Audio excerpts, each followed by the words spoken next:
Alright, I'm back, and today we're looking at a Sears 1/3 horsepower, model 139.664300. I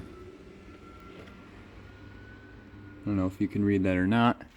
That tag's pretty faded. But this one is the V-belt drive. It's a V-belt drive, but this one is kind of the odd one.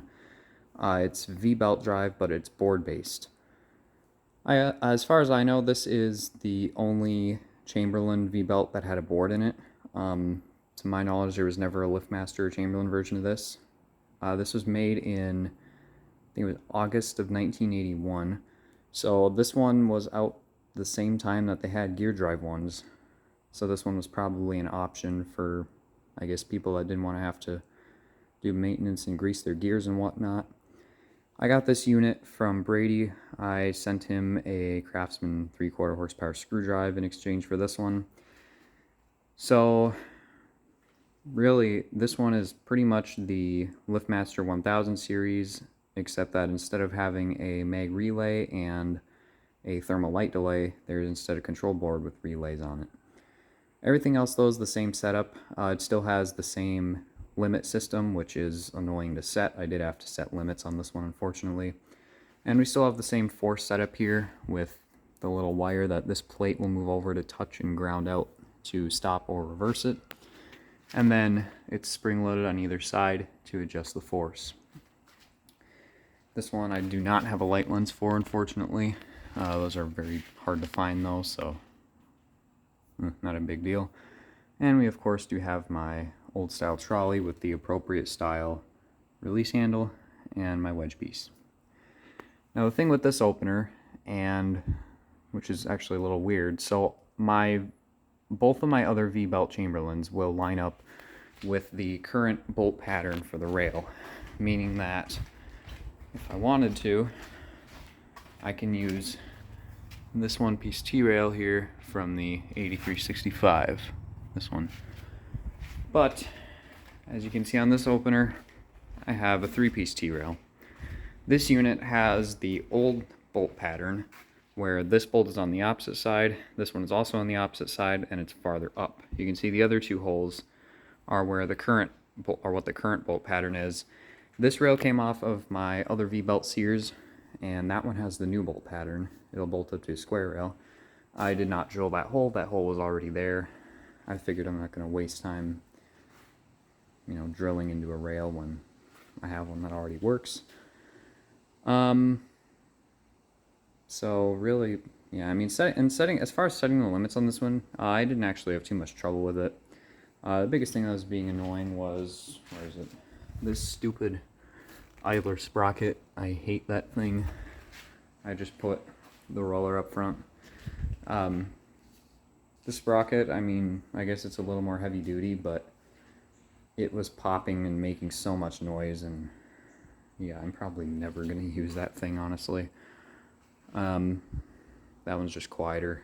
So anyways, as far as what this opener would have come with, I'm using this button, but this is not what it would have come with. This one would have been just the button that was just the receiver and the buttons, so it wouldn't have had this lock switch. These buttons would not have been lighted, so it would have been a little smaller, and we just had two black buttons that you press. The remote, let's see, I actually brought out with me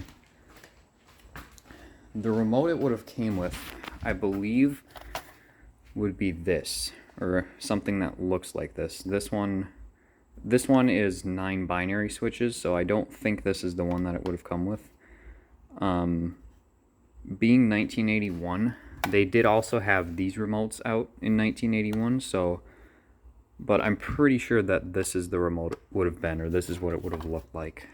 But like I said, this one is 9 binary switches, and the receiver has 9 3-position switches. But what I'm using, the remote I'm using, well, this one is programmed, but I actually am using my 892 LT from August of 2018. So I'm using a 5-year-old remote on a 40-year-old opener. So this remote has the ability to clone a dip switch remote control. So what you do is you come in here, you press this little learn button, And then what you'll do is you'll take your dip switch remote and you'll hold that until this light starts flashing. And then for Security 2.0 dip switch, like the 811 LMs and 813 LMs, you push the button once. For 315 dip switch, you push the button twice, and for 390 dip switch, which is what this is, you push the button 3 times and then hit another button. So if you ever need a replacement remote for something that has a receiver that looks something like this, you can get one of the 892 LT or 894 LT remotes, and it will work. And LiftMaster tells you, no, don't use it if it doesn't have safety sensors, but really, who cares? So go ahead and run it and show you how it sounds with the 892 LT.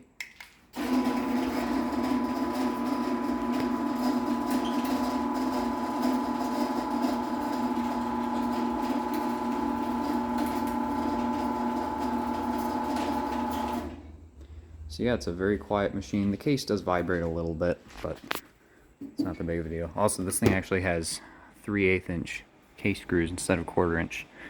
Thought that was kind of interesting too. So yeah, that is the Sears 139.664-300.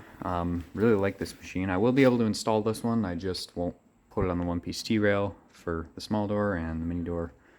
I'll just use this first rail section here instead of the other one. So there you go. There's another old Sears. Thanks for watching. See y'all later.